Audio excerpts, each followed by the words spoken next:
When I started drinking warm water for my prostate, my friends laughed at me.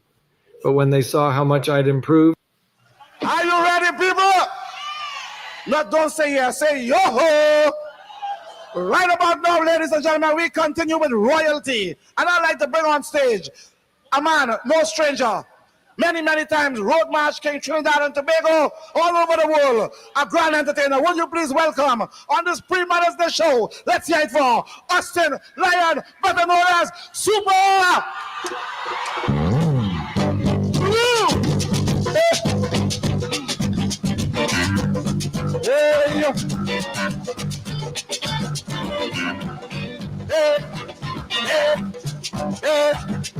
Tonight is Calypso night. Tonight is Calypso night. Raise your hands and tonight is Calypso night. Tonight is Calypso night. So let we jump.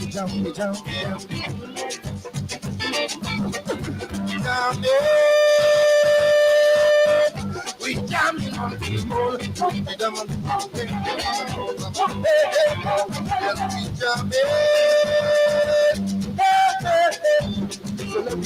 I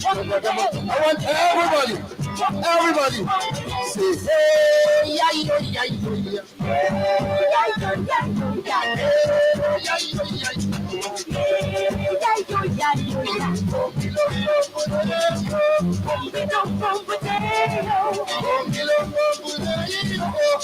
All the mothers.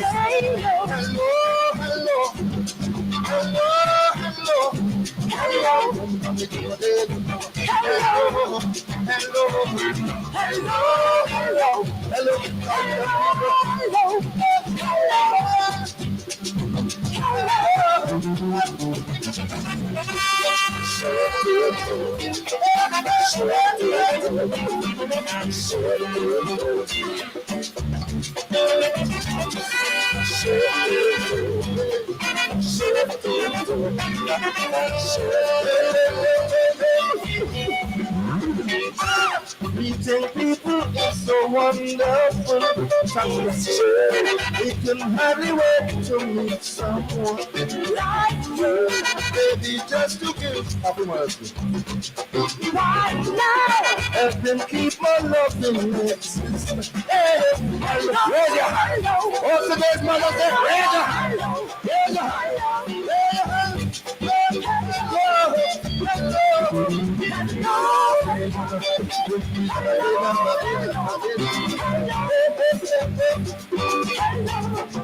Oh yeah!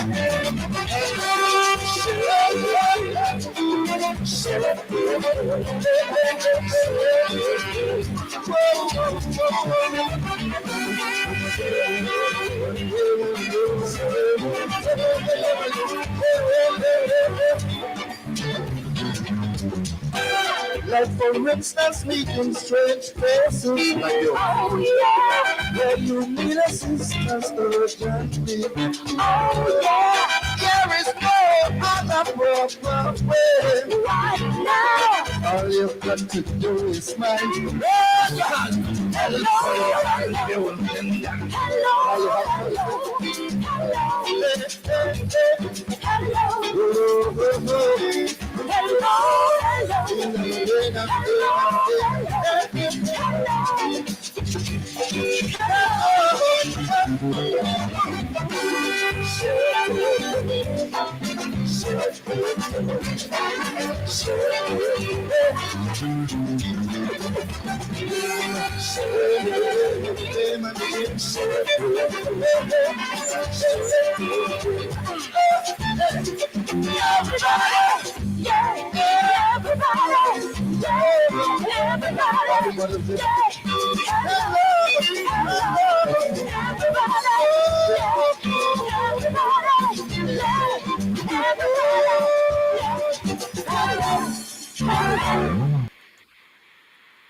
Hello. Hello, the Super Blue.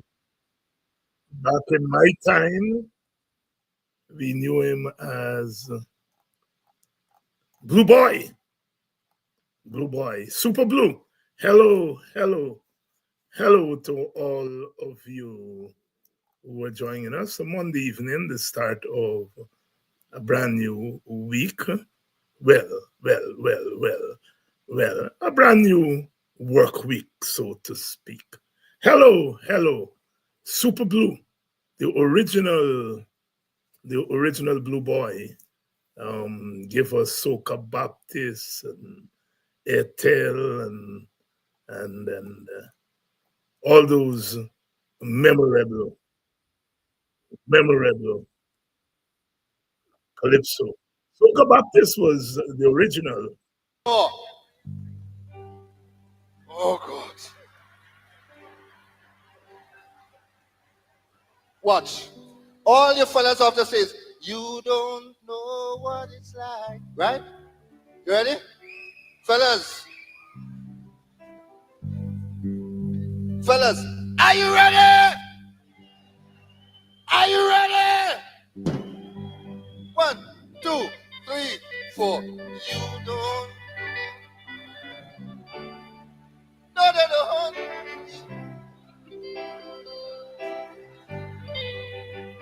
To love you. Wait. Lady, all you could do better than that. Look at them, because today's month. Let me see. Fellas. Let me give them one chance. Are you ready? Are you ready? You ready? Let me go. 1, 2, 3, 4. Yeah.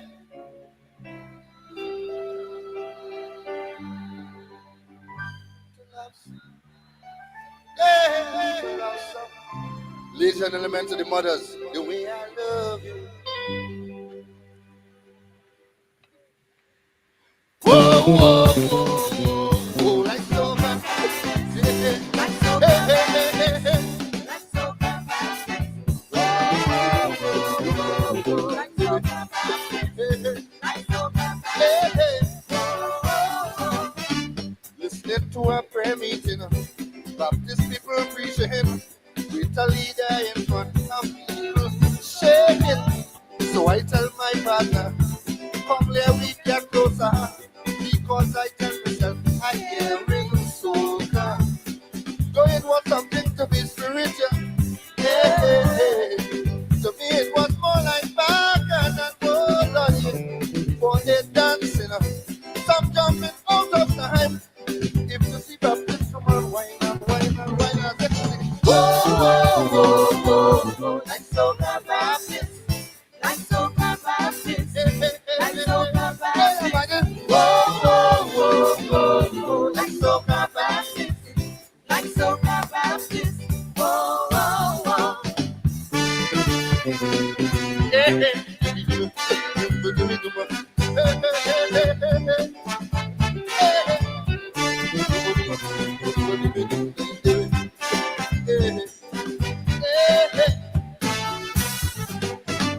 Just gonna power take me, cause me to act crazy.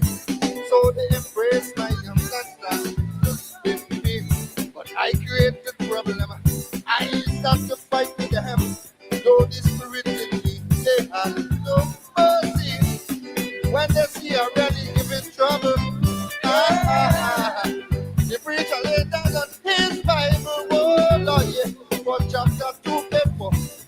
Someone sing, so carry about this thing, yeah, singing, whoa, like so Baptist, like so Baptist, like so Baptist, whoa, like so Baptist, like so Baptist, whoa.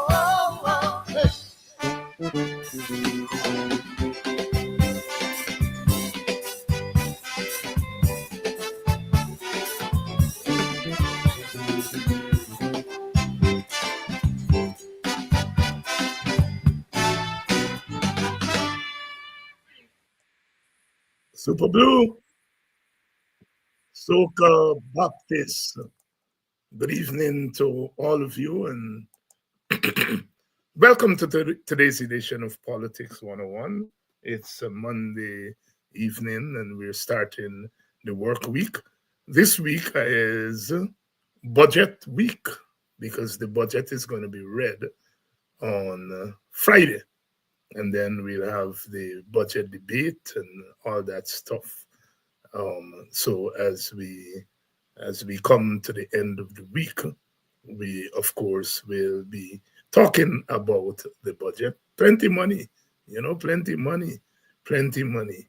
Good evening to all of you. Welcome to those of you joining us from in Guyana, inside Guyana. Welcome to Politics 101.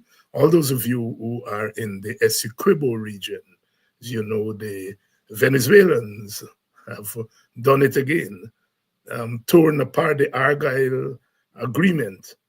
We told them that, that thing, anyhow. Anyhow, good evening to all of you who are there in Essequibo. Essequibo, of course, belongs to Guyana, and we will continue to defend our country to the best of our ability. Good evening to all of you who are joining us from outside of the United States outside of Guyana, sorry. Those of you in the United States of America, welcome. It's the last week of the outgoing president, President Biden, and next week on this day, the new president will be sworn in. So in a week's time, the world will change tremendously with the swearing in of President-elect Trump would become president. We are in for a ride. Welcome to all of you who are joining us from the United States. Of course, our prayers and concern are with the brothers and sisters, the people in California. And California is burning, LA is burning, area, the wildfires, it's quite a life. I lived in California for 3 years, 3 of the best years of my life. It's a different world. It's a different world altogether out there in California, especially in the Los Angeles area. Let's hope that they're able to control those fires, bring them under control. Already, lives have been lost, property has been lost, lives have been lost. Oh boy. Welcome to all of you on the West Coast. Those of you who are in Arizona and some of the states surrounding California. Welcome. Of course, the bulk of you are joining us from the East Coast, New York, Washington, D.C., New Jersey, Connecticut, Virginia, Maryland, Washington, D.C., as I said, that span. Some of you do join us from the Midwest in Illinois, of course, Chicago. Welcome to all of you. And those of you who join us from Canada, always a pleasure to have you on.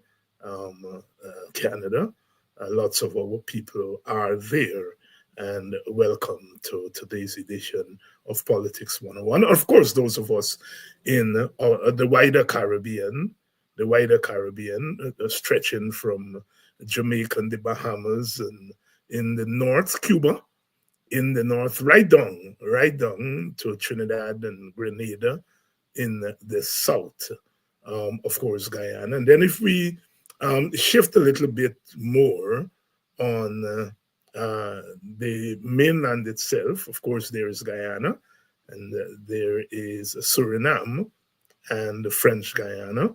And then on the Central America, we have our sisters and brothers in Belize. Our Caribbean brothers and sisters. Welcome to Politics 101 on a Monday evening. And it's never a dull day in politics in Guyana. Welcome to all of you. Welcome to all of you. The month is almost halfway done. You realize it? It's the 13th of January. 13th of January, month is gone. It looks as though this year is going to gallop.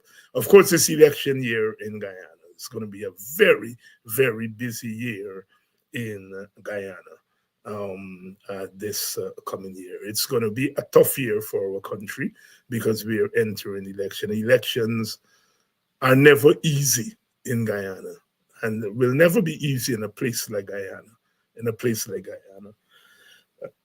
Welcome to Politics 101. It's budget. It's budget week. And as you know, budget is about what you intend to spend and what you expect to bring in. What you intend to spend and what you intend to bring in. So you, our people, especially women, know a lot about budgeting. And budget is, of course, is very important. Good evening to all of you. Good evening to all of you. Good evening to my is out there in Europe.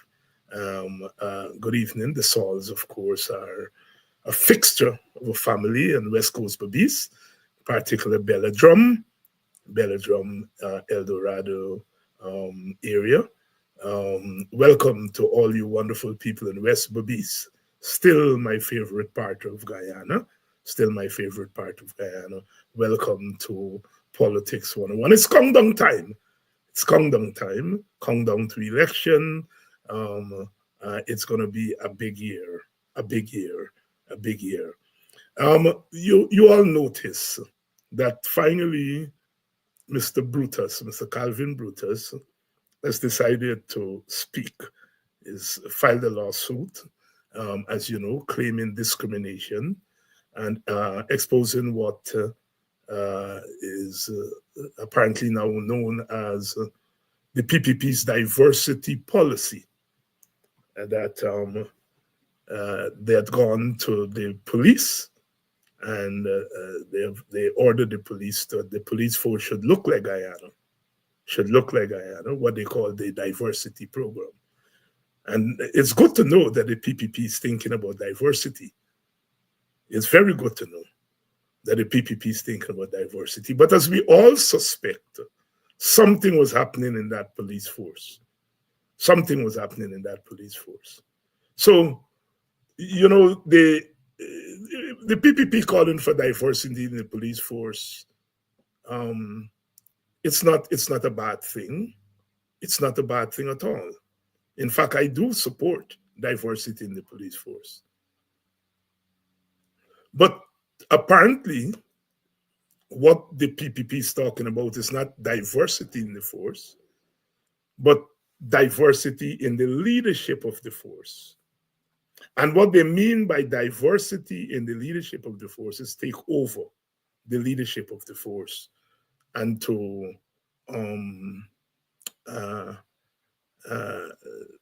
make the leadership of the force less black.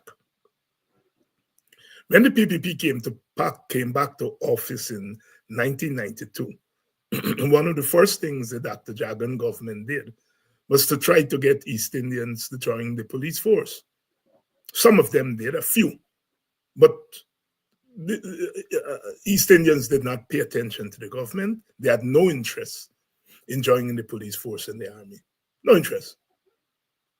All right? And that is understandable in a society like ours.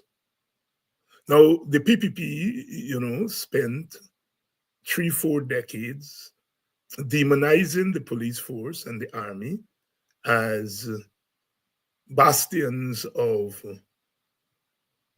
African bullyism. The average Indian, when he or she looked at the army, looked at the police, what you saw is an institution that was anti-Indian, an institution or institutions that were going to beat up Indian people. So if you socialize people to believe that here is an institution that is anti-Indian by nature, that Indian people will get no justice in an organization like that, an institution. Why do you expect them to want to join it? The fact that Indian people don't want to join the army, sometimes we hear the explanation. Indian people don't want to go in the army and the police because they don't pay them plenty money. That is true. But I do not think that that is the overriding reason that Indian people don't want to go in the army and the police. The overriding reason is that these institutions have been explained to them and described to them over and over as anti-Indian institutions. That if you go in the police, you're going to police force, army, you send your women them, they're going to be raped. Don't go there. That, you know, the police and the army are places where Black people bully you. And over a time, people come to believe that, and so they're not going to join the army and the police. And so when the PPP came to power in 1992 and tried to get them to go in the army, they didn't go. They didn't go. And remember, that has always been an issue for the PPP, going right back to the 1950s and 60s, when Dr. Jagan said that the PPP was in office but not in power. And he saw the military and police as part of this force against the PPP. And since back then, they had called for a diversifying of the army and the police. But like I said, the Indian people, Indian men, didn't pay them any mind. And so what Jack Dio did over time was to come to the understanding that Indian people are not going to join the army and police en masse. And so what they set out to do to control the army and the police is, first of all, co-opt some willing Africans at the top. That is, identify some Africans at the top who you're able to cultivate and buy over and bribe and bring them over on your side. And then to bring in Indians at the top of the army and the police. That when there are openings at the top, you slot them with East Indians. So now you have, I think at the last count, right, of the 10 commanders, 6 of them are Indians. In a police force in which Indians are less than 10%, in a police force where Indians are less than 10%, the leadership at the level of the commanders is 60% Indian. And so the PPP over time have figured out how to control the army and the police. And that is to co-opt some of the African leadership and then promote East Indians in the police to these leadership positions. So you have a police force now that is predominantly African, but that the leadership of the police force is a majority Indian, and even the Africans who are in the leadership are co-opted to the PPP. So that is what. So when Mr. Brutus tells us about this diversity, it is not about diversity of the police force, diversity of the leadership. And Mr. Brutus has now gone to court and he's claiming discrimination against Africans. Well, better late than never. Better late than never. And it's good that it comes from somebody like Brutus. Now, I don't know what Brutus' stance was, whether Brutus was one of those who allowed himself to be co-opted. And that now that he's getting squeezed, he's speaking out. Maybe that is the case. But this is the problem. This is one of the problems that is developed in Guyana, period. And that is this whole notion of co-optation.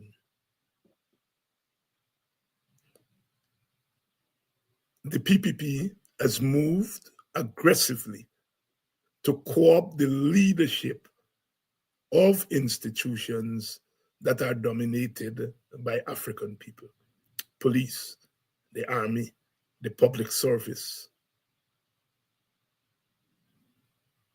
The leadership of those institutions are predominantly Indian, and the institutions themselves have a majority of Africans. And that is the state of things.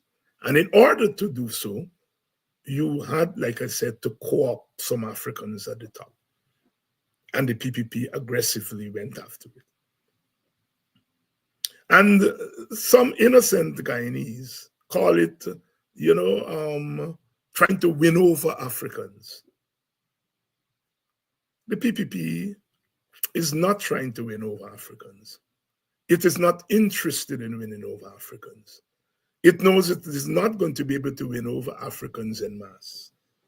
It knows that. And so what the PPP has been doing all the time is trying to take over the leadership of institutions in the society that are predominantly African. And when you do that, what you do is that you change the balance of power in the state and the society. Let's take a place like Barbados. About 10 to 15% of the Barbadian population is white. Barbados has been the only settler colony in the Caribbean, meaning the only colony where white people actually settled. In all of the other colonies in the English-speaking Caribbean, white people didn't settle. They were what you call absentee landowners. Barbados is the one place in which they settled. And these were mostly poor whites who came to Barbados.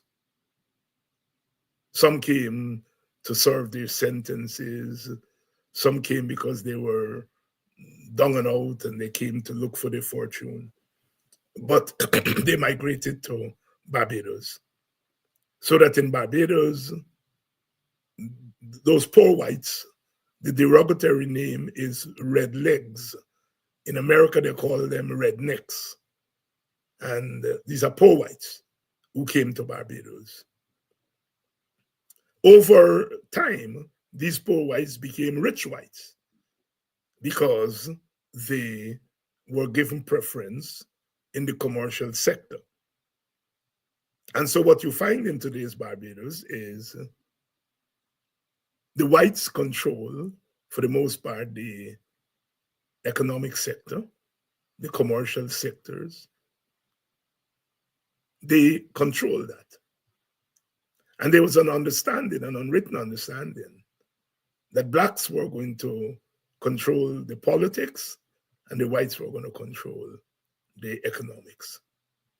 And that was an unwritten, and to this day, I think it is an unwritten understanding in Barbados. Of course, there are blacks now who are doing well and want to get into the commercial sector.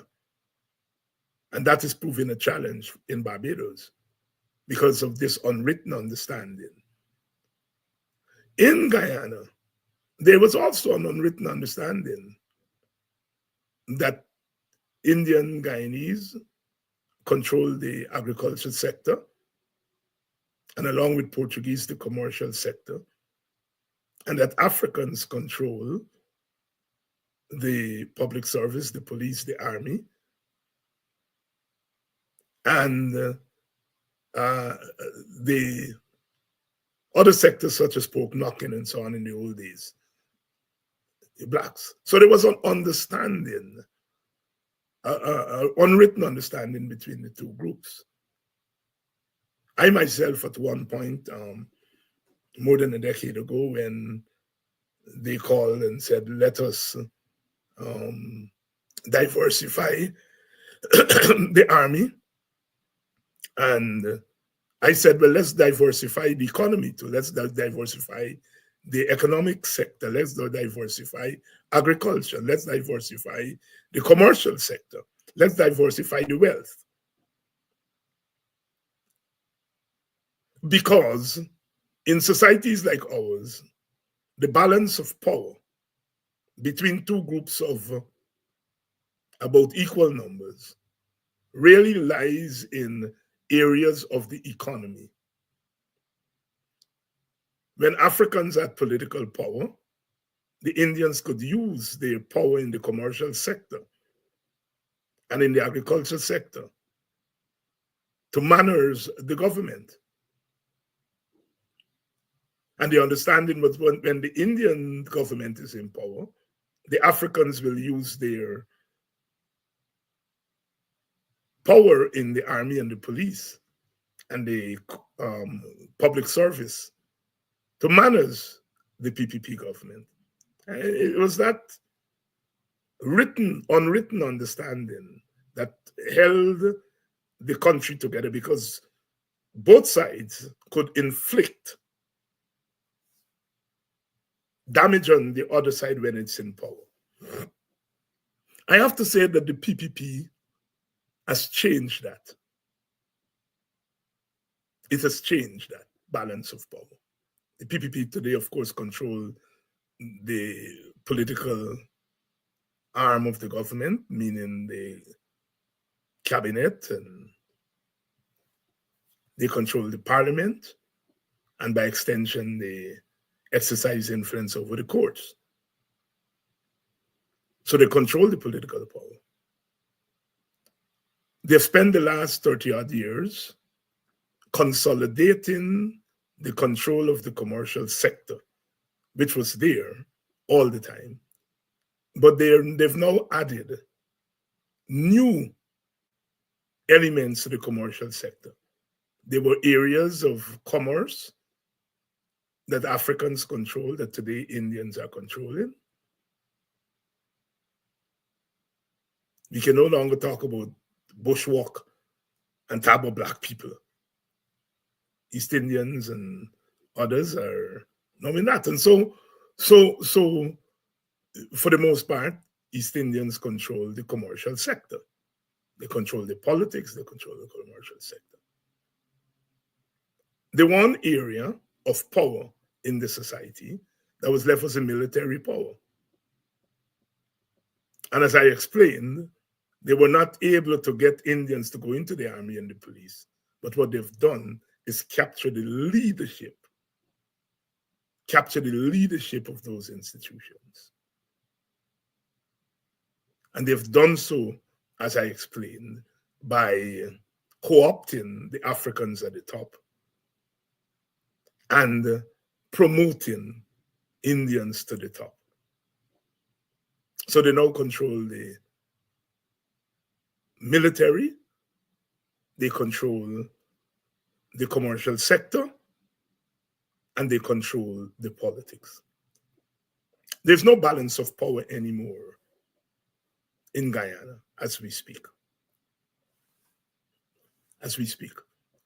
And I want to say that that is a very, very important development.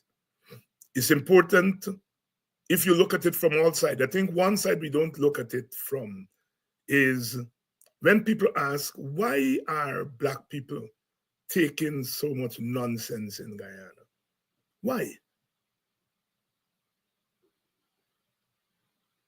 And the answer is very clear. Human beings, until they get to that point where they decide enough is enough. What Bob Marley said, freedom come one day. I stepped out of dung and I saw Sheriff John Brown and I shot him before he shot me. Until human beings get to that point where they can't take it anymore, their actions are usually determined by those who hold force in the society. Whether it was on the slave plantation, on the indentured, during the period of indentureship, resistance has always been done within the context of the force that is exercised by the state. And so when we ask that question all the time, it's a legitimate question to ask, but we have to take into consideration the extent to which the PPP has been successful in capturing the institutions of force and coercion in the society.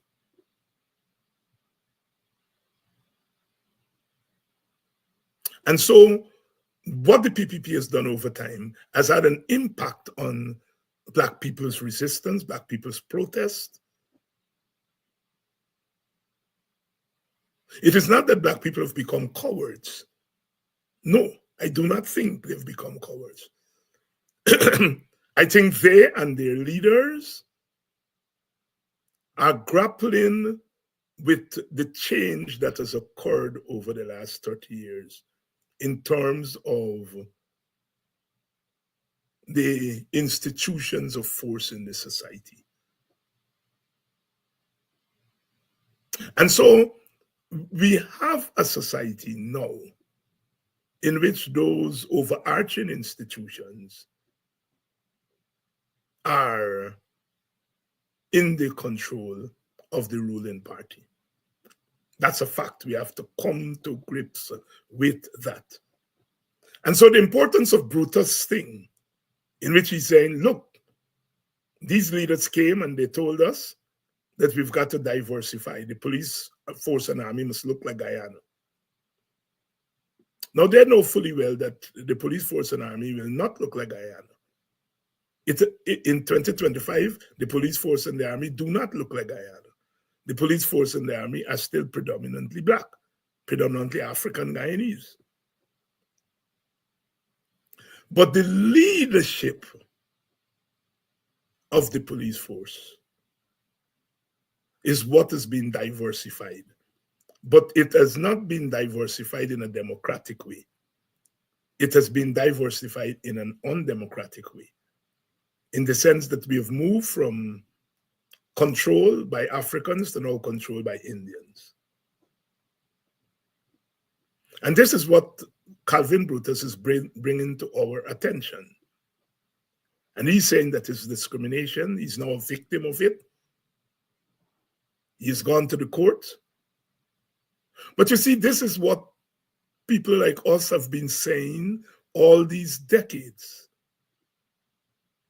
We've been saying that there is an ethnic capturing of the institutions, and there's a deliberate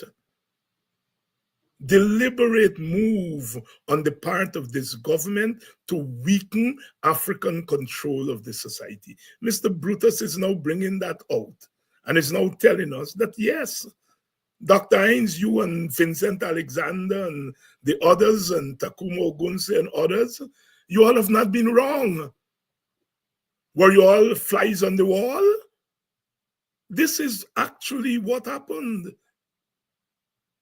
When we talked about an apartheid Guyana, we were not wrong.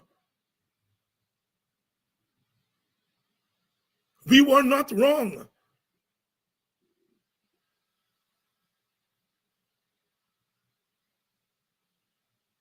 You know, interestingly, in 2004, I think, President Carter wrote a book, on the Middle East, in which he referred to the Israeli government as an apartheid government. Oh my goodness, they came down on him in America. A lot of people forget that. Nancy Pelosi said he doesn't speak for the Democratic Party. Our dean, who was then the chairman of the DNC, came out lashing the Democratic Party through President Carter under the bus because he said that, the Israeli state was an apartheid state. Today, all the human rights organizations, some in Israel, are saying that what is going on there in the Middle East, what is going on there in Gaza, is nothing short of apartheid. We buried Carter this week, sorry. But he was thrown under the bus in 2004. The America officialdom, including his own party, they disowned him. Come to our Guyana. 4 years ago, when we said that what we have is an emerging apartheid state, some people, including some Black leaders, disassociated themselves from us. Disassociated themselves. Where is apartheid in Guyana? We don't see anything that happened in South Africa happening here in Guyana.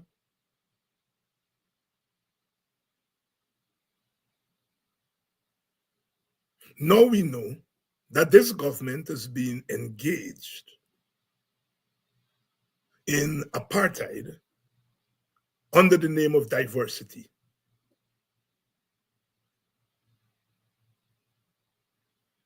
It took all that they did to Mr. Brutus for somebody to come out and to say what we have known all the time. Diversity means taking control of the society. And what continues to frustrate somebody like myself is not that there are people who side with the PPP and whatever else, that's their right. But it is that they deny, they pretend as though Guyana is a normal place. And in fact, those of us who are pushing back against the downsizing of African power in the society, we are the ones who are called racist.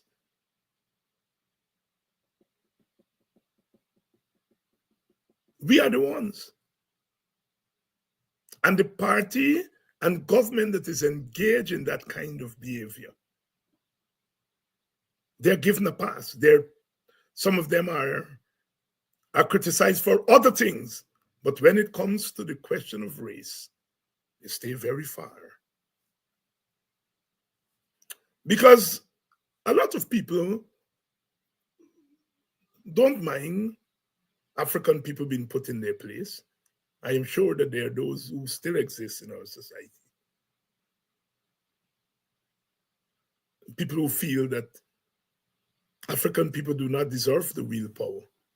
There are still people like that who remain in our society.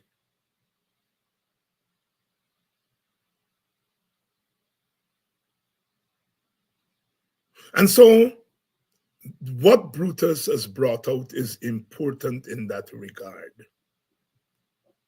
in that it is now being made known what we always suspect was happening. Now, once you begin to do that in a society like ours, you are creating problems down the road. I've said over and over again that Black people, African Guyanese, are being put in a hell of a position. Look at who the people who are fighting up and fighting down and fainting and so on in the lines for the cash grant. You would think that it's an African country. It was mostly African people. Although the cash grants are given to all ethnic groups, including East Indians. The people who have been fighting down and carrying on the most for it is Black people. What it shows is the extent to which our people have been pauperized, deliberately so. And when you're pauperized, you welcome anything that comes.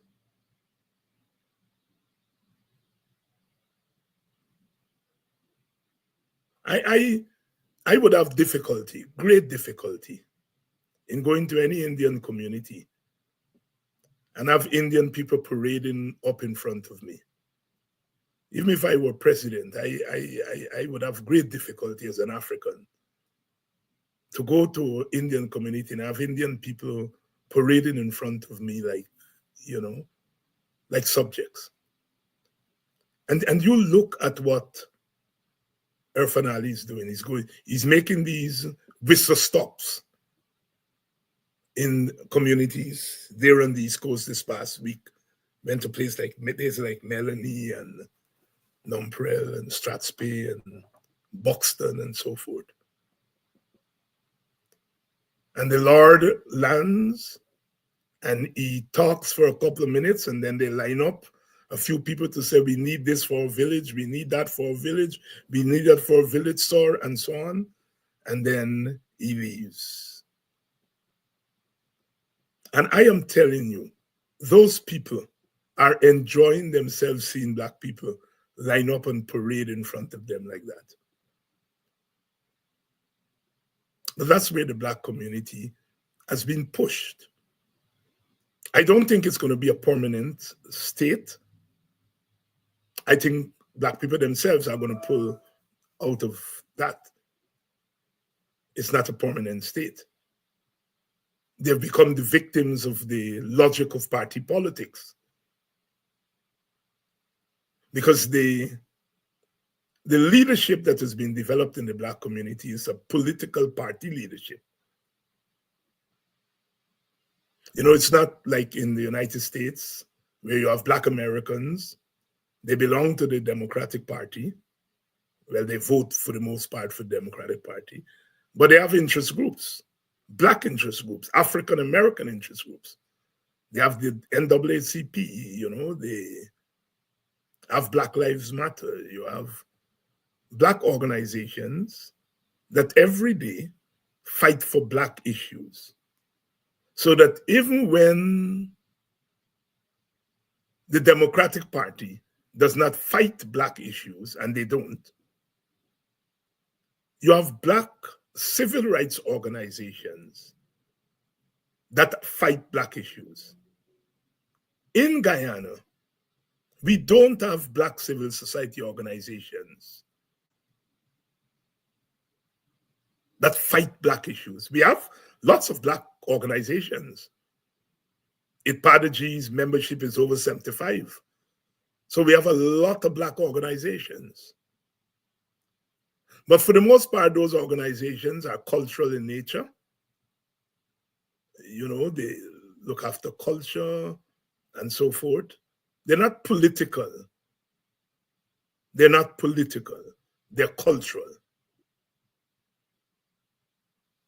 And so when African people are in political trouble, they have to rely on the political party because that is the only political leadership.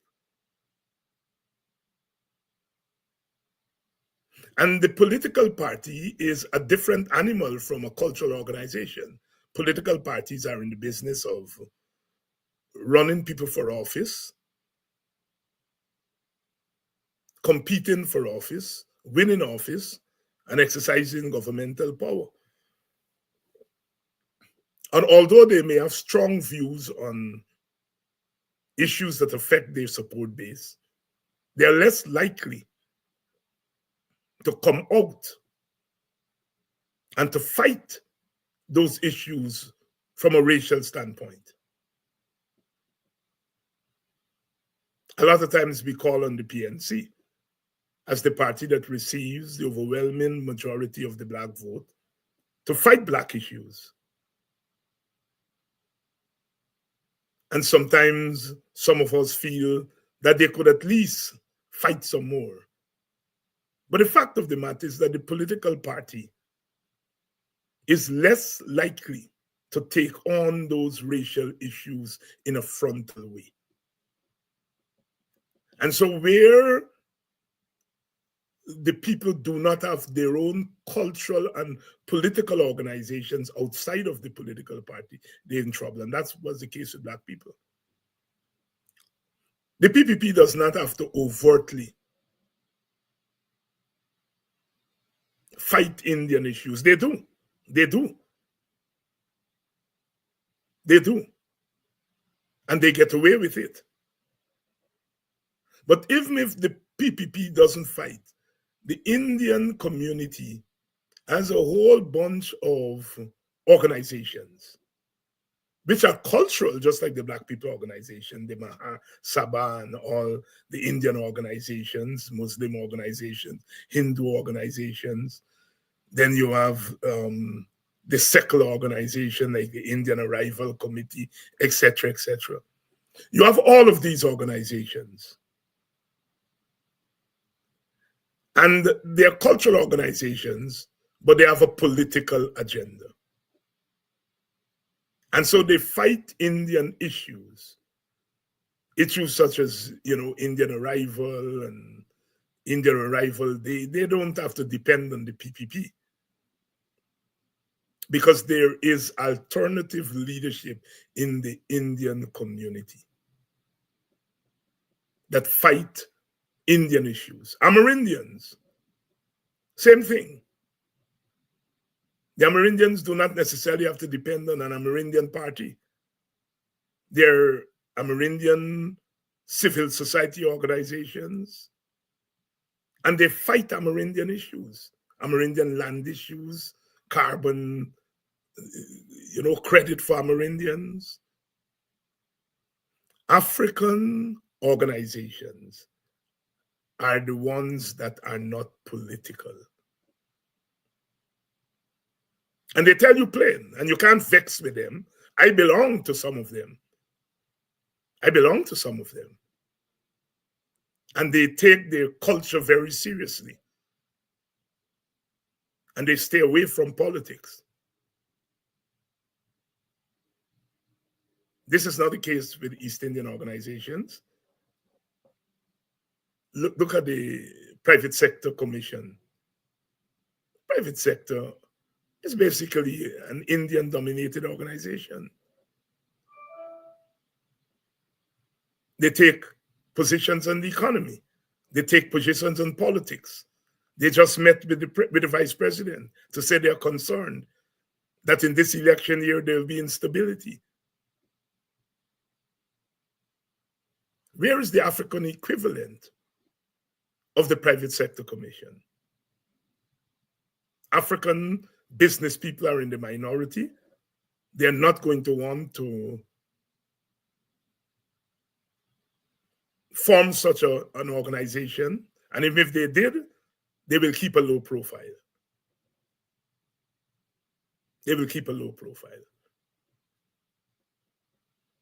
So the diversity that the PPP has been talking about over time has now come full circle. They've used that whole notion of diversity to really perpetuate hegemony. And that is the reality of what you have in the society.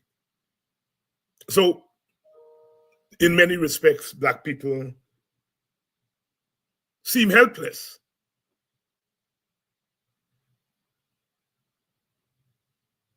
And we now depend on one way out, and that is election.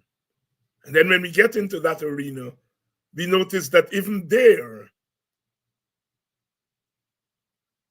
the odds are stacked against us.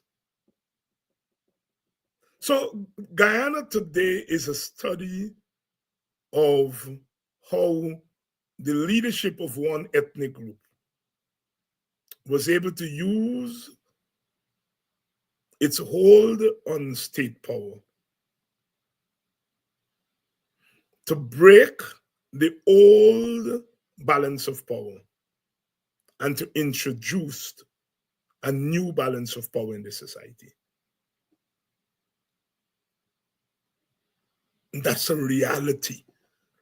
And it has an impact in almost anything that we do. Our trade unions, the unions that represent African Guyanese workers, are the weakest. Look at GAU. Look at what GAU is able to do every day for its workers and NASI. And look at what the PSU or the GTU are able to do for their members or not able to do. I mean, the GTU really has fought like a tiger in the last couple of years, but they're alone. They've emasculated the black-led trade unions. Look at the black church. There's no longer any liberation theology. There's no longer theology of justice versus injustice. There's no longer theology that witness to the poor and the powerless.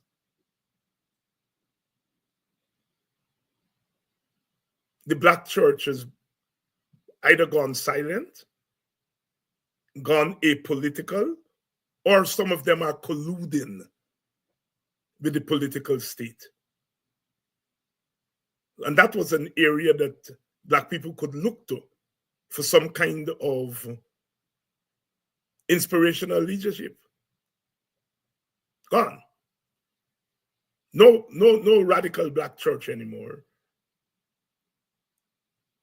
No radical black trade unionism anymore. No radical political organization outside of political parties anymore. The age of ASCRA is gone. ASCRA was a cultural organization, but it was a political cultural organization.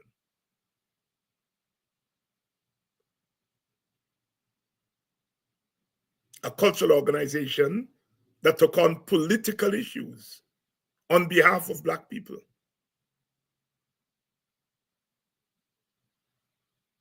So, sisters and brothers, we have seen how the PPP has used the power of the state to transform the society in front of our eyes, our very eyes. And this is what Brutus, is bringing out. He's saying that this thing, doctrines that you all are talking about, is not willy-nilly. This thing is actually true. And it was systematically done.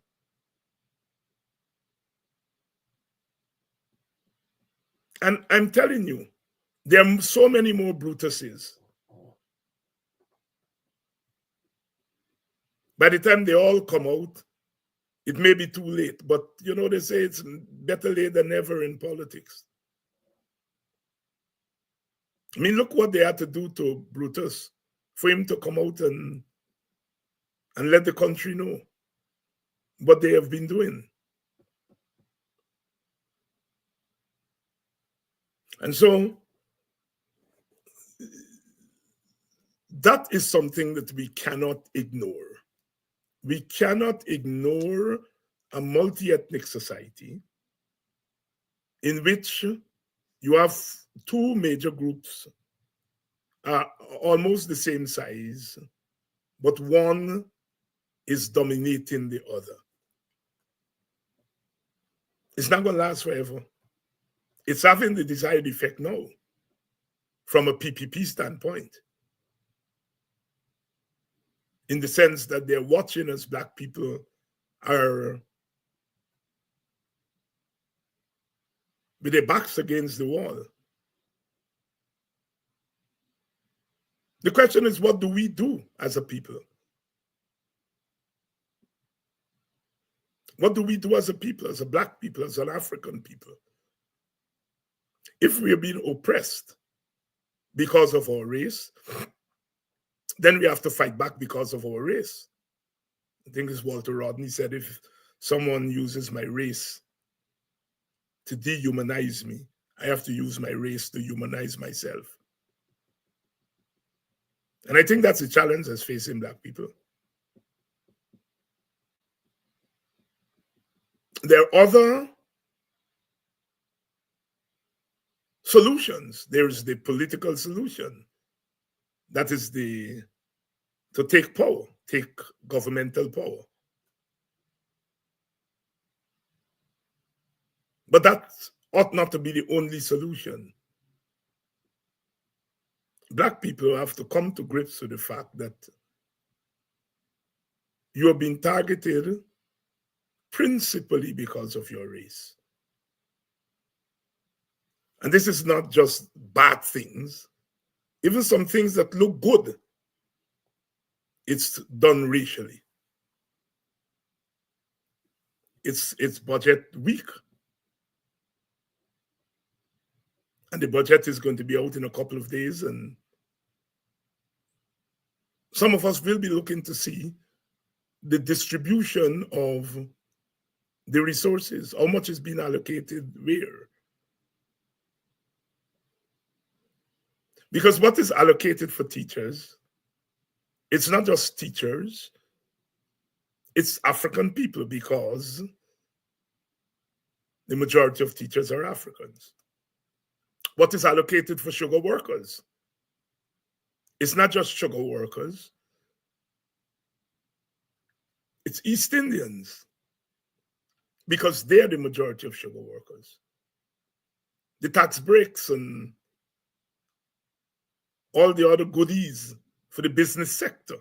It's not just the business sector. It's for East Indians and Portuguese who make up the majority of that sector. And so we in Guyana have to see not just the text, but the subtext. And our analysis must take into consideration both text and subtext. As I said, if so much money is being put in the agricultural sector, on the one hand, that's good. It's good because agriculture is a very important sector in our economy. But then that money that is put there for agriculture has to be balanced with how much money you put for education, like we said.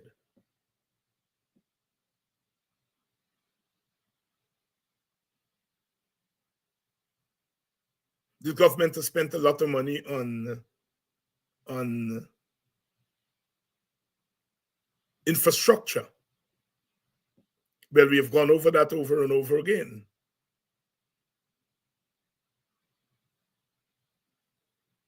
The beneficiaries of the infrastructural program are the contractors. And who are the contractors? Who are the major contractors? They're mostly East Indians. African people are a tiny minority.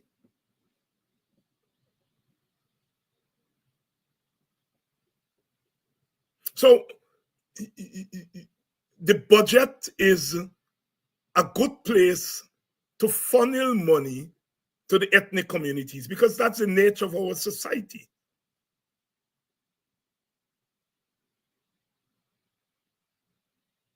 Monies to the regions. We saw in previous budgets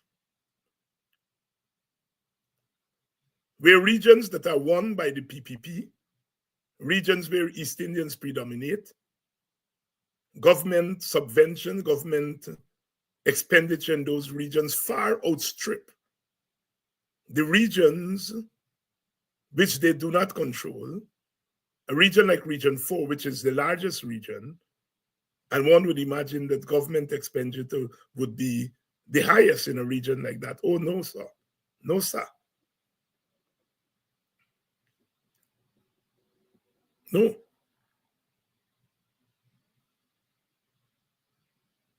And so, because we are timid about confronting race. And we always find an excuse, especially Africans. I think Indians have a clever way of dealing with race. On the surface, they will dismiss race. But once they get out of the limelight and the public glare, they are very racially conscious. I would say East Indians are much more racially conscious than Africans. And it's not a bad thing to be racially conscious. If you're racially conscious, you see when somebody is discriminating against you because of your race. If you are not racially conscious, then you will notice it. You wouldn't notice it.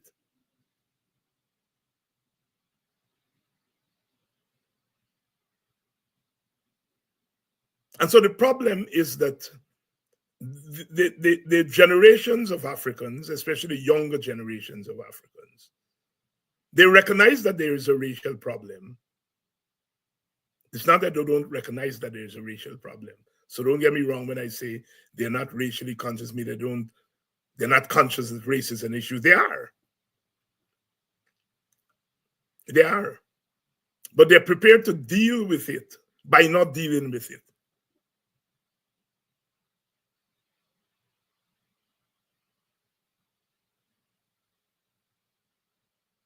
At the 2020 election, both sides said that the election was being stolen from them. Who came onto the streets? Indian people. Lusiknan and Bushlat, Bat, beat police. And that thing was silence. The media don't talk about it. Indian leadership don't talk about it. Even black people don't talk about it. It wasn't black people who was licking down the place in 2020. It was Indian people who were licking down and blocking up and beating up. But you listen to Indian scholars, Indian leaders, they don't mention it. It never happened. And insofar as it happened, it was a little thing. But when they hold to talk, they will talk about Golden Grove people marching and blocking up people's stall and beating them at Monrepo. That will not go away. Indian people will not allow you to think. But when Indian people are beating black police for the world to see, stoning children, black children in buses for the world to see, somewhere the other it has disappeared. It never happened. Even black people don't talk about it. Black leaders, black politicians don't talk about it. Granger, I think, speaks about it. I think Granger was very hurt by that. Very hurt. Because I gathered that he gave the command that it was during election time that the police shouldn't walk around with weapons, which was a very honorable thing. But having made that, they call him, what they call him, something sanctimonious gangster. If he was a gangster, 2020 would have been different. If Granger was a gangster, sanctimonious or non-sanctimonious, 2020 was a different. Granger is not a gangster. Granger may be other things, but he's not a gangster. And they know that. They know that. The 2020 election, black people were beaten by Indians, including black police.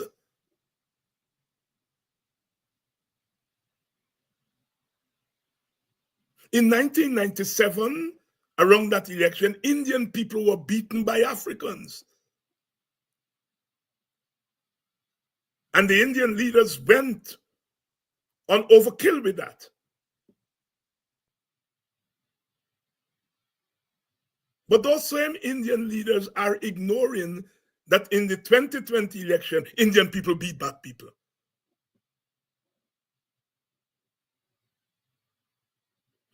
And any society that continues to play around with these issues is going to be in a lot of trouble.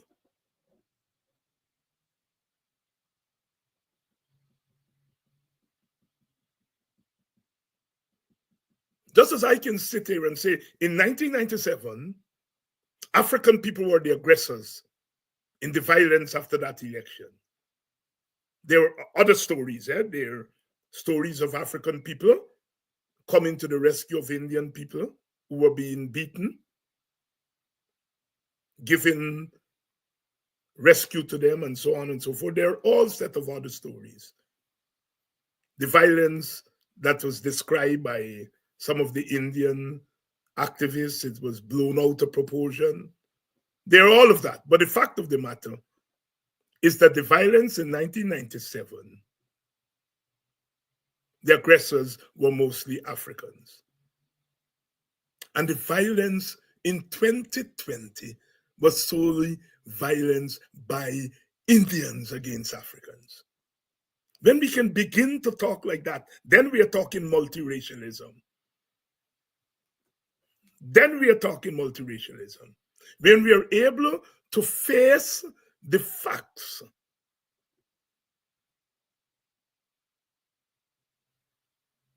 It is no accident that after the 2020 election, there were all kinds of strident calls to poison Black people, poison the food you sell them, poison their water, hungry belly days, hungry. There's no accident that emerged after 2020. Because there was a sense of Indian triumphalism.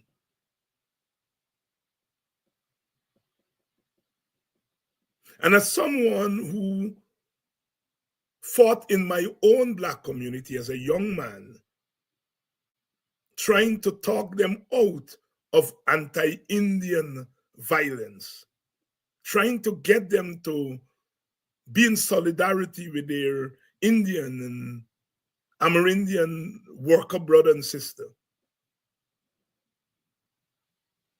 trying to point them to the fact that their own party was not behaving properly.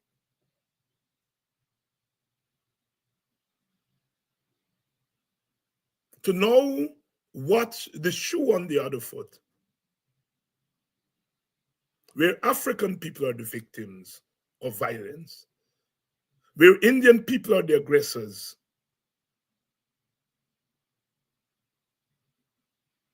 and to see Indian comrades saying nothing, pretending it never happened. God bless a lot of the Indian comrades who are fighting the good fight against Exxon.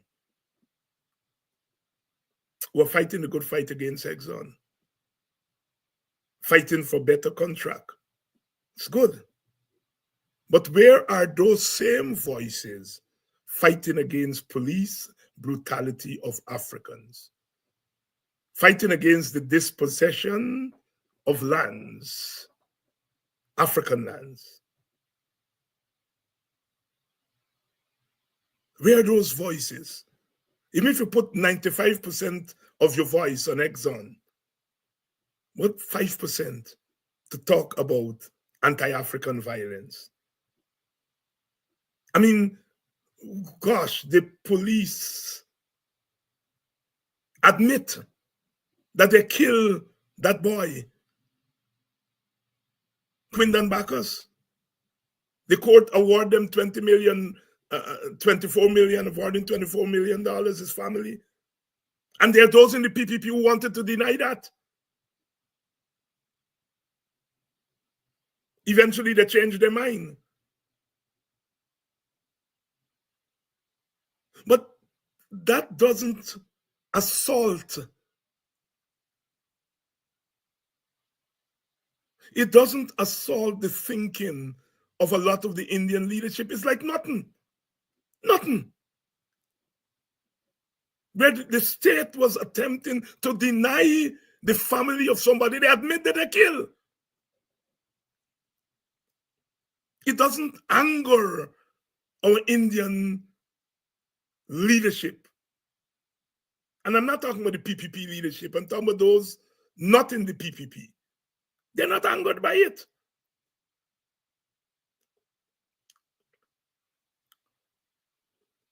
And African leadership find themselves compromised. Because remember, they're looking for votes. They look at that voting thing and they say, boy, for us to get that 33 seats, here is what we got to do. And in order to do that, it means that we can't fight no African fight.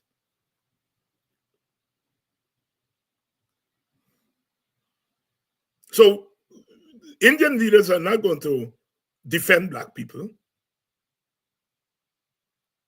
in particular because Black leaders, for the most part, are not defending Black people.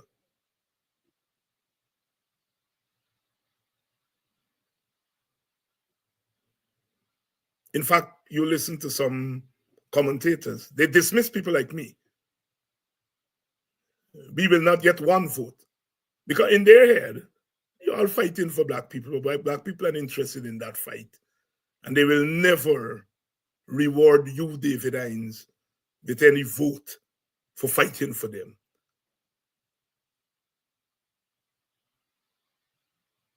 They're Indian leaders and Black leaders. Black civil society were saying that.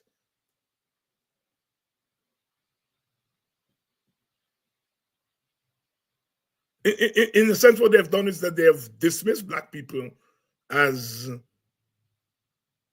compromised.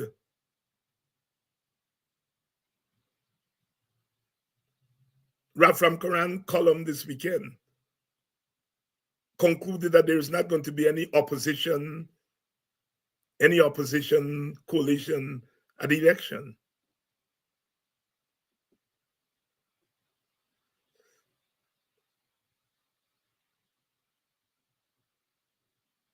His argument is that the PNC will get 40% of the vote as it normally gets. The AFC is not going to tie bundle with the PNC anymore. But even though the AFC is not tying bundle with the PNC anymore, that is not going to bring any Indian votes to the AFC, because Nigel Hughes is representing the people who quote unquote rigged the election. So his conclusion is that there's going to be no coalition. Of course, the WPA doesn't count in their estimation, because Black people don't listen to people who telling them to fight for their Black self.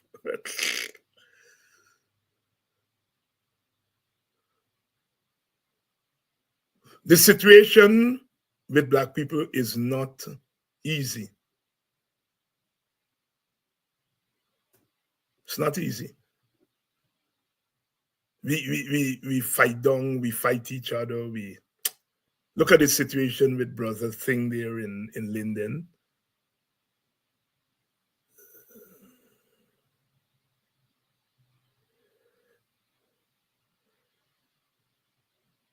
Apostle London, he's a businessman, shake the president hand, and an avalanche has come down on him. I mean, I love Apostle. And I don't think Apostle, acted out of hand by shaking Irfan Ali hand. I don't think he acted badly. But the fact that he is surprised that Black people spring on him like a tiger cat is what is the issue. The issue is not that he shake Ali hand. I don't think he did anything wrong there. But if he had asked me before, Dr. Hines, if I shake Ali hand, you think Black people go mind? I would tell you, bye. They're mind, they're going to jump on you. I would have told him that.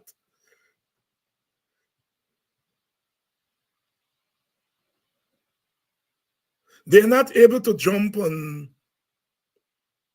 the enemy because the enemy has the pow. They have the power. They have the guns. So they're going to jump on their own. Understandably so. So I am not surprised that they jump on Pastor Landon. You see, we have to study our society a little bit deeper. And Pastor Landon is a very thoughtful man. So I'm not saying that he hasn't studied the society. But even for those of us who study the society, sometimes we're surprised. Sometimes we're surprised. Look at the blows that they're giving, what did my name? James Bond.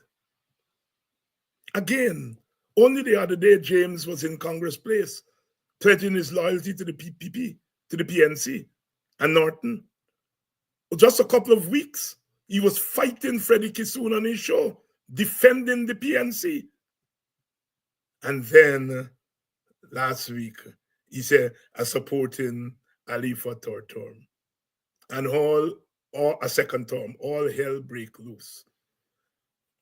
Black people turn on him. Again,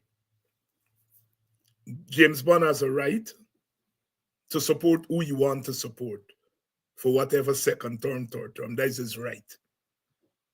But if James had asked me, Dr. Hines, you think that people would care whether I support Ali and thing? I would have said, bye, they're going to kill you. Meaning, I don't mean physically kill him, but the kind of blows that he's getting. Because our people are not able to beat up as they would want to the other side. The minute we slip, they beat the hell out of us. And that's what's happening, unfortunately, to Apostle Landon, because I don't think he deserves it. I don't think he deserves it. Maybe James more deserve what is coming his way.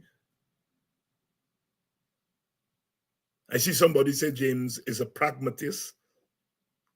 The thing about a pragmatist in a heated society like ours is that then got Indian pragmatists. All the pragmatists are Black people pragmatists.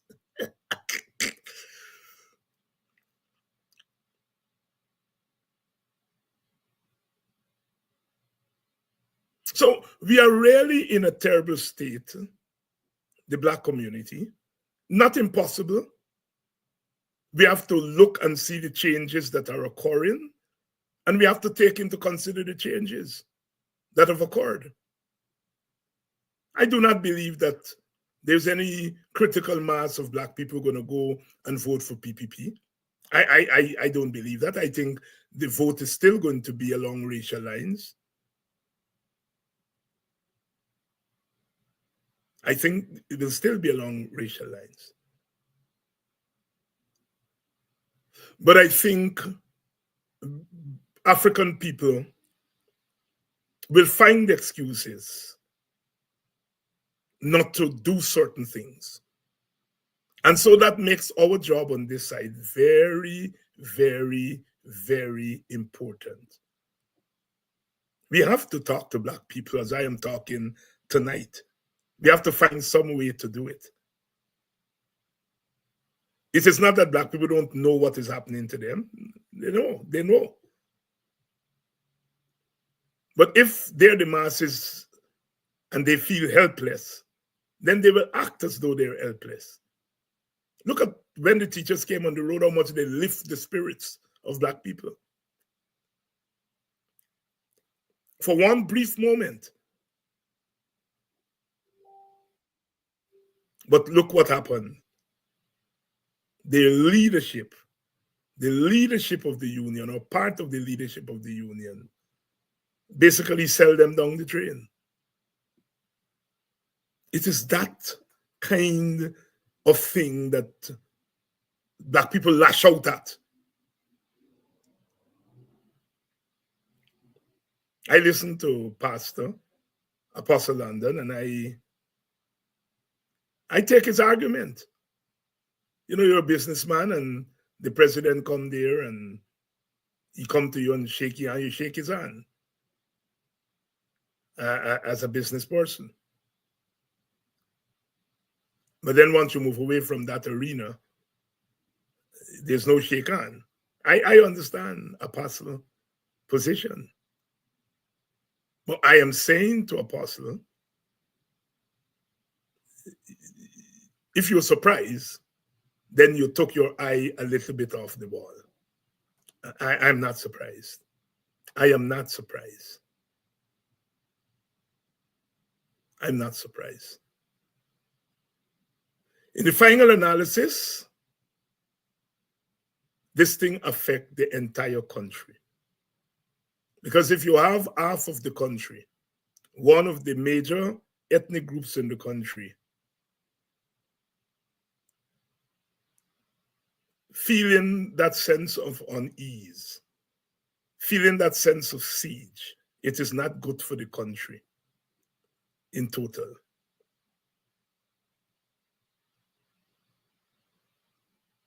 It is not good. So, sisters and brothers, here we are on this Monday evening, engaging again in a frank discussion about the state of affairs in Guyana, and saying some things that others are reluctant to say. I don't know it any other way. I do not know it any other way. You deal with racial problems by confronting them, and being open about them. And people like myself become very dangerous to those who would like to engage in racial and racist policy without being detected. I don't mind every time they go to do something, they say, boy, I wonder what David Hines going to say. He's going to say we're racist. Yes, I want them to always say that when they are going to do. It won't stop them. But at least they know that there's some of us who going to call the shit out for what it is. And as I said, Black people got to make up their mind. I make up your own mind. It's either you all want to defy the laws of that guide human action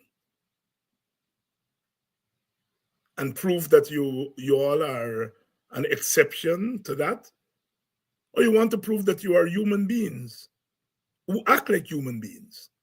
And I believe that we all are human beings and will act like human beings and must act like human beings.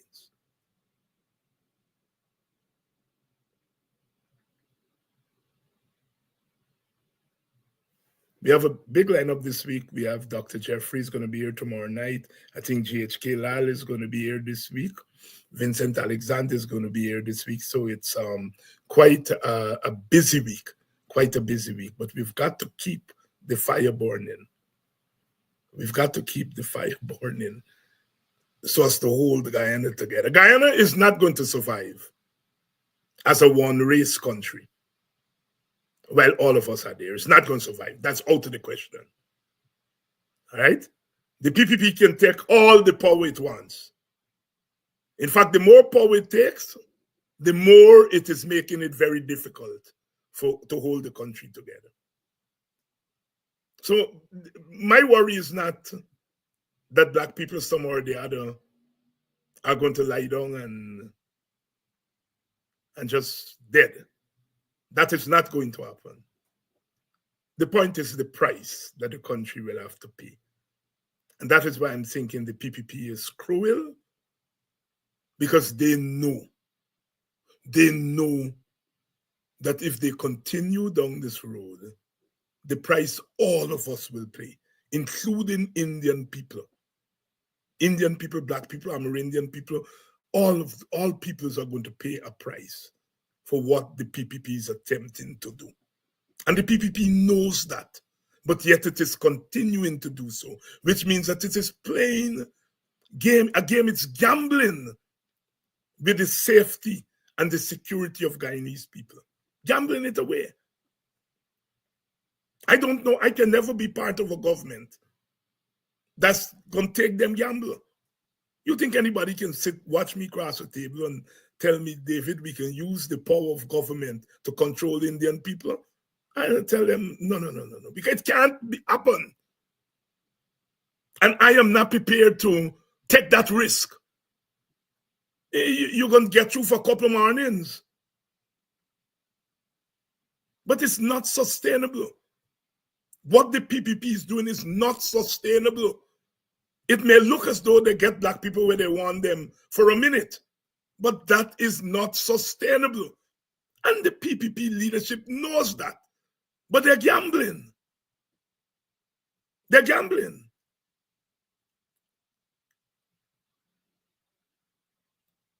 And every time black people do normal things, I watch young people, they line up, they're very respectful to the president.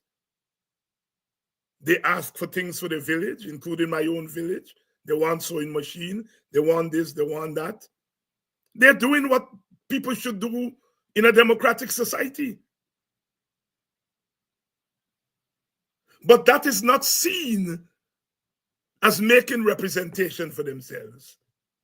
It is seen as them going over to the PPP. The PPP is going to say, look, when Ali went to Buxton, look at all those black people, all those Buxtonians who came up and asked the president for this and asked the president for that.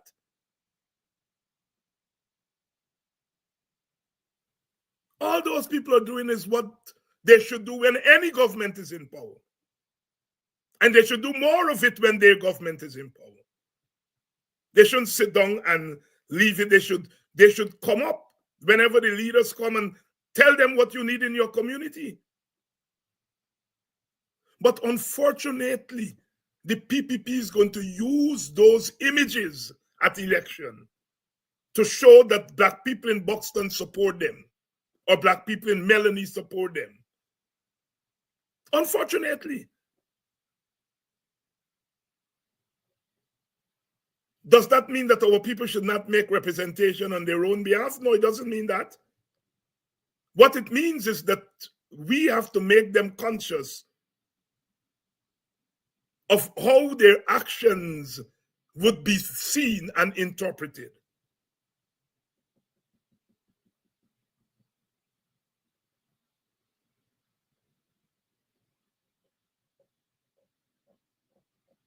And the PPP give those people that $100,000, put it in their bank account, put it in places, you know, they go normal places and collect that thing. It would have passed without a meow. But they want the licking down on the road. They want the shoving down and the behaving bad on the road and the fainting and those old people think they want it because they're going to use it at election time to say, look, we give $100,000 and look how black people came out in their numbers for it. Thank God for the PPP.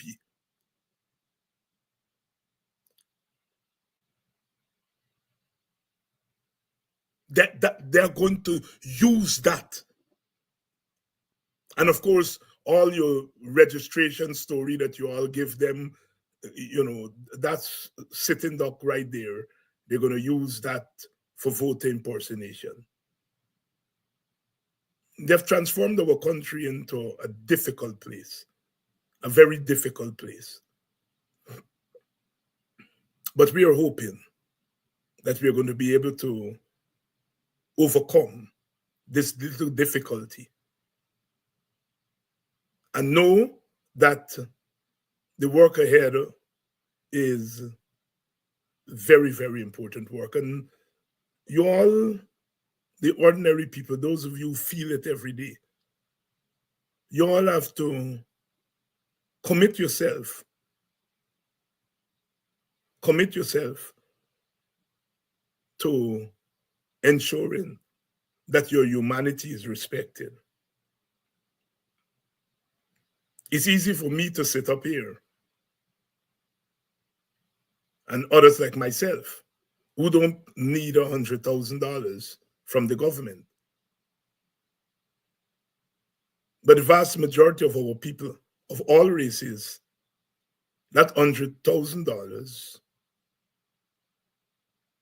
will buy something that they could not normally buy. They need that $100,000. So it's easy for me to sit up here and to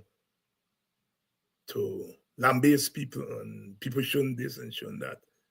That is why I don't do it. I try to understand where people are and try to look at the big picture and to try to change that. If there is any guarantee that the army and police is now going to beat up on people on the road, African people will ignore their political leaders and come out on the road and so on. That's how normal human beings operate. That's how normal human beings operate. And it is that we have to change to release the positive energies of our people. Thank you all very much for staying with me. Another evening, another night, another afternoon. And we're going to continue to rock the boat, because that's the only way we're going to be able to alert those on the boat that the seas are rough, the rivers are rough, and the boat is going to rock.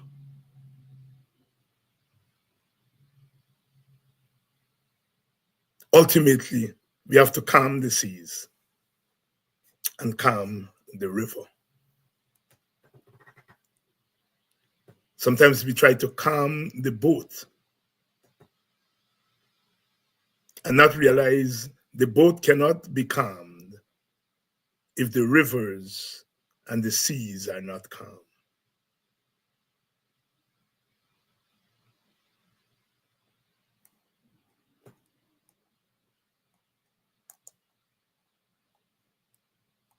See you all tomorrow.